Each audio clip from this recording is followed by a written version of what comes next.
Oke, nah di video kali ini saya berkesempatan untuk test ride Honda CR-V 150. Ini motor keluaran tahun 2020. Oke. Nah, jadi kalau nggak salah CR-V itu pertama diluncurkan itu tahun 2017 akhir apa 2018 akhir gitu kalau nggak salah ya. Nah, sekarang di tahun 2020 ini PT Astra Honda Motor mengeluarkan CR-V generasi kedua. Kalau dilihat dari sekilas sih, dari generasi 1 dan generasi 2 ini nggak ada perubahan yang cukup signifikan lah ya. Bahkan kalau misalkan dilihat sekilas itu hampir sama. Nah, cuman kalau nggak salah nih ya, CR-V yang 2020 ini dia katanya sih lebih mudah untuk lepas pasang si spakbornya, karena mendukung penghobi off-road gitu kan.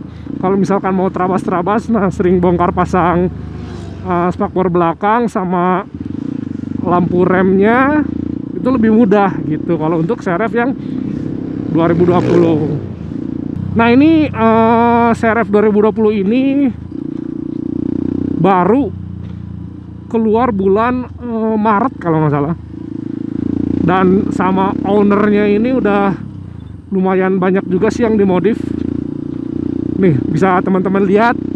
Pertama, dia sudah mengganti knalpotnya ya. Terdengar dari suaranya sudah mengganti knalpot.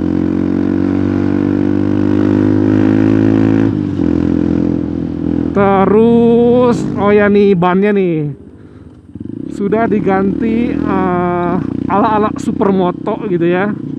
Bannya juga sudah pakai ban aspal. Terus spion juga udah diganti. Terus udah pakai cover engine juga, teman-teman bisa lihat sendiri. Terus apa lagi ya yang diubah? Cukup simpel sih perubahannya. Pelek, knalpot, terus spion. Oh, dan ini sama ownernya dilepas nih spakbornya. Jadi benar-benar seperti ala-ala supermoto. Dan ternyata perubahan minor seperti itu lumayan juga membuat si looks-nya itu jadi beda. Apalagi kalau motor off-road seperti ini, ban sih yang berpengaruh itu.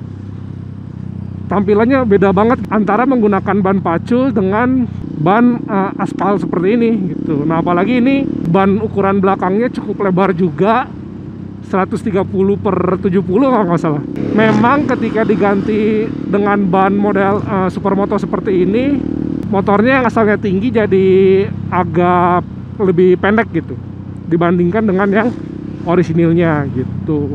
Tapi memang sih kalau misalkan bagi teman-teman yang suka juga dengan motor model trail seperti ini, tapi seringnya dipakai di jalanan biasa gini, ya lebih baik diganti sama ban aspal kayak gini sih.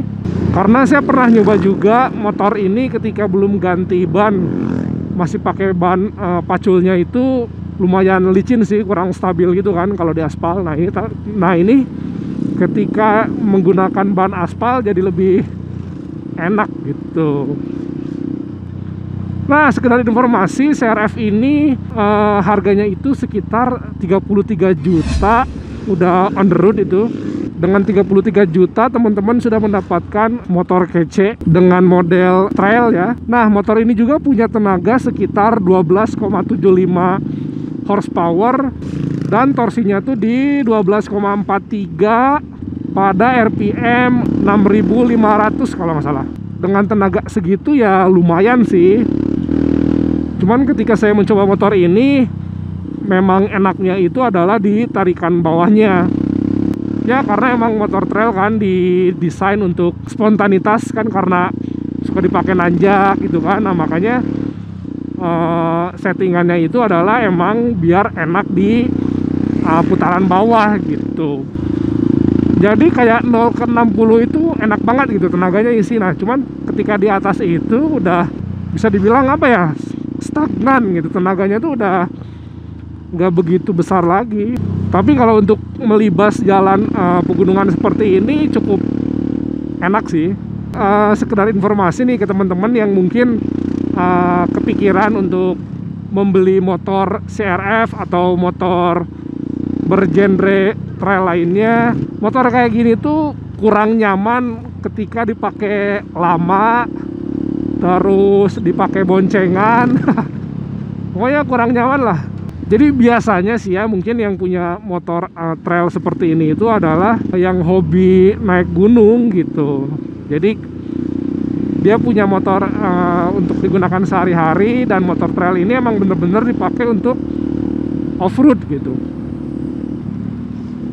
Ya soalnya karena dengan model seperti ini dipakai untuk harian itu, jujur sih kalau saya sendiri kurang nyaman dan kurang suka gitu.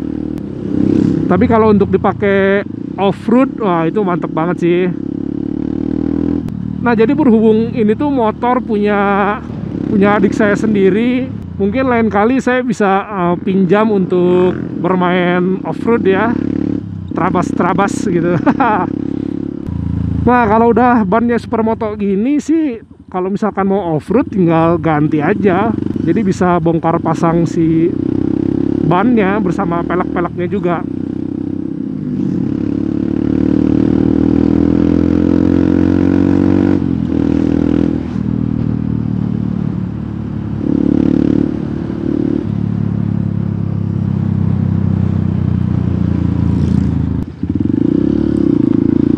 Oh ya, terus dengan membayar 33 juta, teman-teman bisa mendapatkan motor trail yang sudah upside down suspensi depannya. Menurut saya sih empuknya itu pas gitu, gak terlalu keras dan gak terlalu empuk gitu. Dan kalau teman-teman lihat si upside downnya ini diameternya gede banget sih. Nah kalau untuk di kelas yang sama, teman-teman mungkin opsionalnya bisa memilih KLX. Terus kalau di Yamaha itu ada WR ya kalau nggak salah ya. Nah cuman kalau yang Yamaha itu dia suspensi depannya masih teleskopik, belum upside down gitu. Kalau CRF ini dia udah upside down. Nah ini speedometernya udah digital, full digital, oke. Nah cuman speedometernya cukup bisa dibilang ringkas gitu. Informasi yang ditampilkan di speedometer ini hanya ada speedometer, terus ada odometernya, terus ada informasi bensin, sama indikator netral, terus lampu sen, lampu jauh, dan juga indikator injeksinya. Udah cuman itu doang. Jadi nggak ada informasi posisi gigi, terus RPM, apalagi suhu, voltase nggak ada. Ini bisa dibilang informasinya masih ringkas banget sih.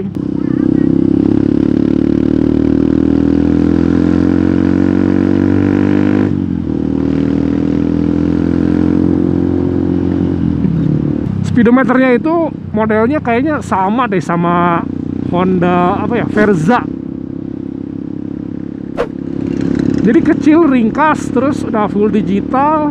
Nah kalau untuk speedometer sebenarnya sama kayak si Bison ya, sudah full digital. Nah cuman si Bison itu ada RPM-nya, kalau ini nggak ada. Nah ini saya baru pakai motor ini sekitar 10-15 menit, tapi udah lumayan pegel lah.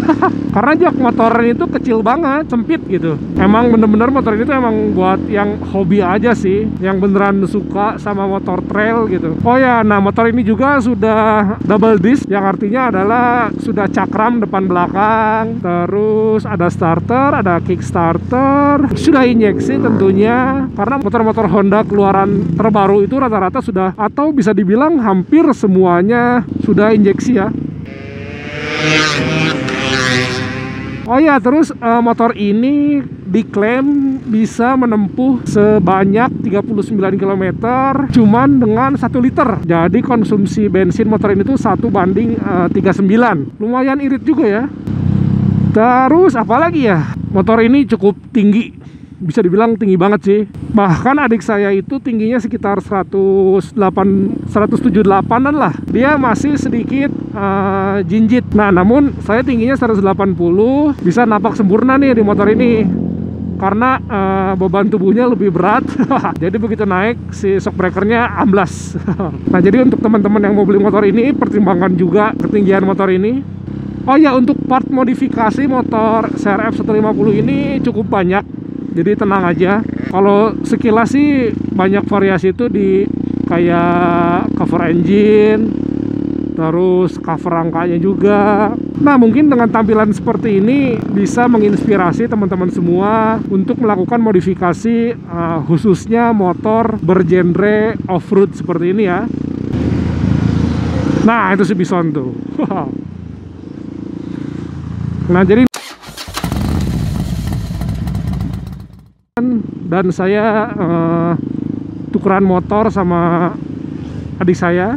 Dia pakai si Bison dan saya pakai CRF-nya. Teman-teman, kalau misalkan ada yang ingin ditanyakan terkait motor Honda CRF 150 ini, tuliskan aja pertanyaan teman-teman di kolom komentar. Nah, kalau teman-teman ada yang ingin ditanyakan, bisa tanya-tanya aja. Mungkin terkait part modifikasinya, terus ya apapun deh.